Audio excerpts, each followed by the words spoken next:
In this lesson, we'll add an input field where the user will be able to type in the employee name that they want to search for.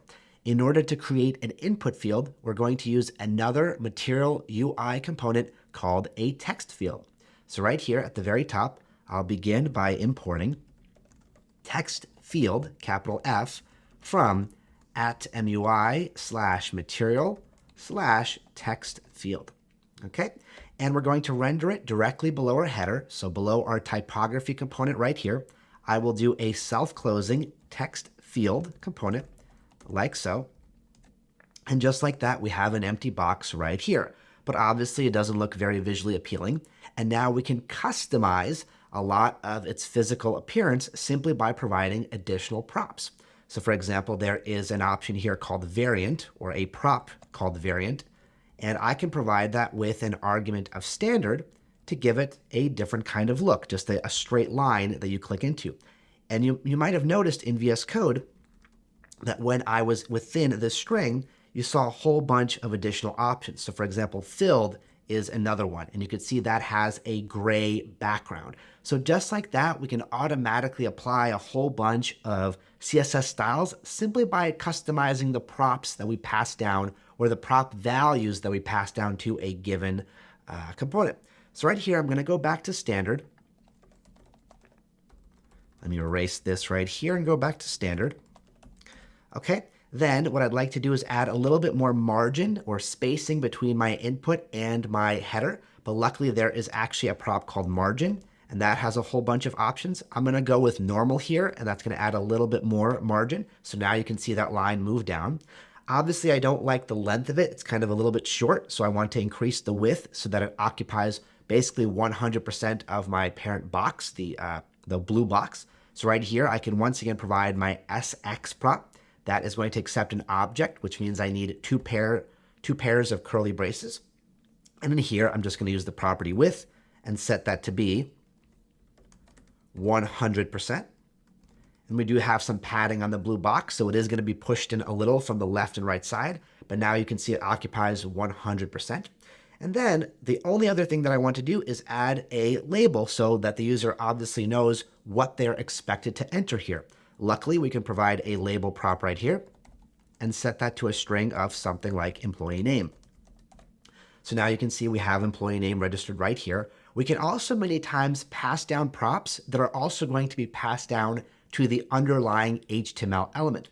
So for example, if I inspect this right here in my browser, you can see that it does end up being a regular input right here with a type of text. And typically, it's a good idea to have an ID on your input and associate that with the corresponding label. Well, as it turns out, if we provide an ID right here, so for example, if I do something like ID employee name, then Material UI will automatically do that logic for us. So here you can see the input automatically gets that ID attribute set, which is employee name, and then the corresponding label right here is going to have the for attribute set and have the exact same value employee name, which is something that is really good for accessibility reasons because people with screen readers can understand what content they're supposed to fill out here. So behind the scenes, an additional benefit is Material UI will do things in quote unquote the right way, the accessible way. There's a lot of tweaks it's going to add to our existing elements or the HTML elements that it renders under the hood simply by us providing the correct props and values to the component itself. So it abstracts away some of those good practices for us, and all we have to worry about is props and values. All right. So now we have this cool input. I also want to show you a really cool CSS feature. When we click into this input, you'll notice that the label of employee name kind of goes up, becomes smaller and light blue, and just sits above. So it reminds the user what it is that they're filling out. This is obviously a pretty complex bit of CSS. You can see the actual classes swap in and out. But luckily for us, we don't have to worry about any of that because it's all coded into this text field component in this library. And for us, it's as simple as importing that component, instantiating it or rendering it just like any other React component and giving it the props and then customizing some aspects, right? So in this scenario, the margin, they have some available options. So for that setting, we can just provide a string and look at how that looks and see if that makes sense. But then there's always that SX prop option as well, which allows us to get really nitty gritty and really customize these CSS properties and styles however we see fit. So it's kind of a nice balance between some reasonable defaults, but also providing some escape hatches where we can further customize the content. All right, so now we have a header and we have an input field for the user to provide their name that they are searching for. So the next step is going to be creating some initial state to hold our batch of employees, and then of course connecting it all together by rendering employee cards and allowing the input to filter for the cards that match the user's search term. All of that is up ahead, and I will see you in the next lesson.